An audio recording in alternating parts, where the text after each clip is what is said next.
যে সিয়ামটা আমাদের উপরে ফরজ করা হয়েছে।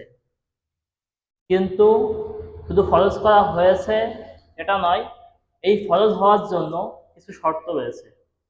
এই শর্তগুলো পূরণ করতে হবে, তারপরে তার উপর সিয়াম ফরজ।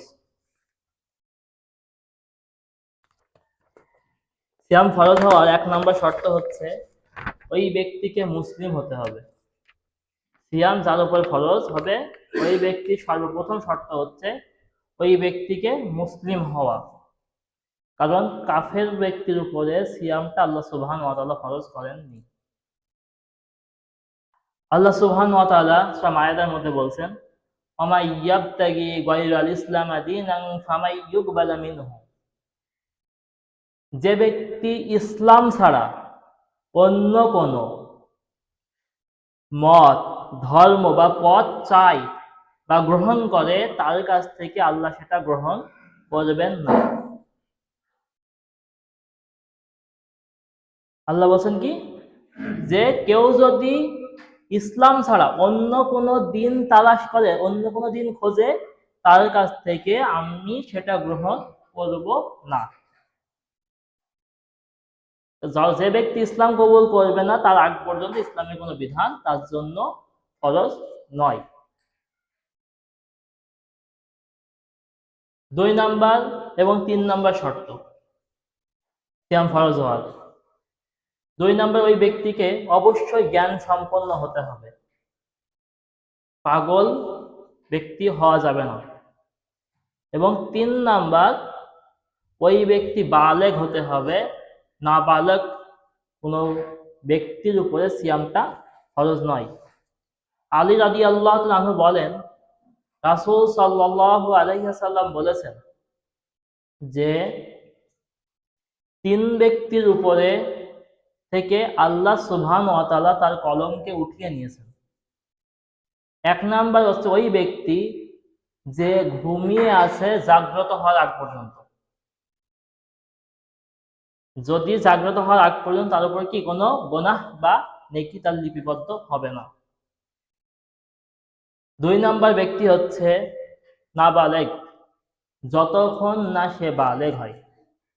বালেগ হওয়ার শর্ত ওলামায়ে ইকরাম কয়েকটি দিয়েছেন। তার মধ্যে সর্বোচ্চ যেটা সীমা দিয়েছেন, ছেলে মেয়ে উভয়ের জন্য 15 বছর, বয়সের ক্ষেত্রে 15 বছর। তার আগে যদি কিছু পরিবর্তন দেখা যায় তাহলে তাকে বালেগ হিসেবে ধরতে হবে। যেমন নাভির নিচের লোম, শক্ত লোম গজানো, ছেলে মেয়ে উভয়ের জন্য। এবং পুরুষদের জন্য মুখে দাড়ি গোঁফ গজানো। এবং ছেলেদের পুরুষের জন্য স্বপ্নদোষ শুরু হয়ে যাওয়া। যদি মনে করেন একটা পুরুষ ছেলের 11 বছর বয়সেই স্বপ্নদোষ শুরু হয়েছে, তাহলে সেদিন থেকে সে বালেগ। মেয়েদের ক্ষেত্রে একই বিধান, যে যদি হায়েজ নিফাস শুরু হয়ে যায় সেটা যদি 11 বছর 10 বছর হয় সেটা তাই। যেমন আমাদের সৌদি আরবে যেহেতু ওদের গরম আবহাওয়া, ওইদিকে অনেক আগে 9 বছর 10 বছর 8 বছরে মেয়েরা বালেগা হয়ে যায়। কিন্তু আমাদের দেশে একটু ভিন্ন, তো সর্বোচ্চ 15 বছর আলেমরা যেটা মত দিয়েছে সেটা 15 বছর। তাহলে বোঝা গেল জ্ঞান সম্পন্ন ব্যক্তি মানে পাগলের উপরে কোনো সিয়াম ফরজ না, আবার নাবালেগ যে তার উপরে সিয়াম ফরজ না, যেটা আল্লাহ রাসূল সাল্লাল্লাহু আলাইহি ওয়াসাল্লাম বলছেন। 4 নাম্বার এবং 5 নাম্বার, ওই ব্যক্তিকে সুস্থ হতে হবে এবং তাকে মুকিম হতে হবে। যদি কোনো ব্যক্তি অসুস্থ হয় তার উপরে আল্লাহর সিয়ামটা ওই সময়ের জন্য মাপ, কিন্তু পরবর্তীতে আদায় করে দিতে হবে। একজন ব্যক্তি অসুস্থ, সে ব্যক্তি কি করছে, সিয়াম পালন করতে পারছে না, এখন রমাজান মাসে পারছে না, সে যখন পরবর্তীতে সুস্থ হবে তখন সে সিয়ামটা আদায় করে দেবে। মুকিম হওয়া বলতে সে সফরে থাকবে না, মুসাফির না। মুসাফিরের জন্য আল্লাহ সুবহানাহু ওয়া তাআলা এই সিয়ামকে ফরজ করেন। সে যখন সফরে থাকবে, সে যদি পারে সিয়াম পালন করতে, এটা ভালো। আমি মনে করেন সফরে আছি, কিন্তু আমার পক্ষে সম্ভব, আমি সিয়াম পালন করতে পারছি, সেটা আলাদা হিসাব, যে সিয়ামের ফার্জিয়াতটা আদায় হয়ে যাবে। কিন্তু আমি দেখছি যে কষ্ট হচ্ছে, আমি সিয়ামটা ছেড়ে দিলাম, কিন্তু আমি যখন বাড়িতে ফিরে আসবো মুকিম অবস্থায়, তখন আমাকে ওই সিয়ামটার কাজা আদায় করতে হবে। যেমন আল্লাহ সুবহানাহু ওয়া তাআলা বলছেন, আমান কানা মারিদান আও আলা সাফারিন ফাইদ্দাতুম মিন আইয়ামিন উখার। তোমাদের মধ্যে কেউ যদি অসুস্থ হয় এবং সফরে থাকে, সে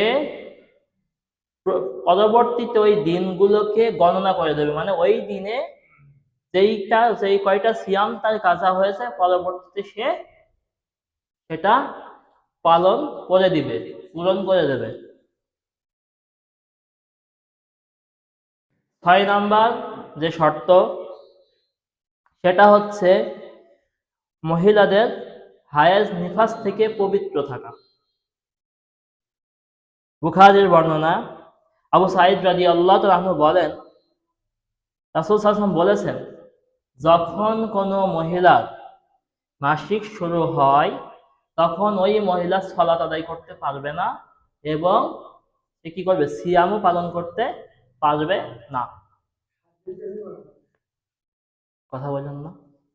তো সে ব্যক্তি কি করবে, যখন হায়েজ শুরু হবে তখন সে কি করবে, সালাতও পড়বে না, আবার সিয়ামও পালন করবে না। কিন্তু যখন ওই মহিলা সুস্থ হবে, যেই কয়টা সিয়াম তার কাজা হয়েছে, ওই সিয়াম রাখবে, কিন্তু সালাতের কাজা পড়া লাগবে না। মিশকাতুল মাসাবির মধ্যে হাদিস আছে, মুআয আল আবদিয়া রাহিমাহুল্লাহ তিনি বলেন, আয়েশা রাদিয়াল্লাহু তাআলা আনহাকে জিজ্ঞেস করা হলো, ঋতুবতী মহিলারা কি, মানে তারা তো সিয়াম কাজা করে, মানে রমজানের যে সিয়ামটা তার কাজা হয়ে যায় মাসিকের কারণে, হায়েজের কারণে, তার সেটা কাজা করে, কিন্তু সালাত তারা কেন কাজা করে না? তখন মা আয়েশা উত্তর দিচ্ছেন, আল্লাহ রাসূলের যুগে আমাদের যখন হায়েজ হতো, মাসিক হতো, তখন আমাদেরকে সিয়াম কাজা করার অনুমতি দেওয়া হতো, কিন্তু সালাত কাজা করার কথা আমাদেরকে বলা হতো না। বুঝা গিয়েছে যে যদি মহিলাদের অসুস্থতার কারণে সিয়াম কাজা হয়, সিয়ামটা আদায় করবে, কিন্তু ওই দিনগুলোতে যে সালাত কাজা হলো, ওই সালাতের কাজা করা লাগবে না, এটা আল্লাহর পক্ষ থেকে মাফ।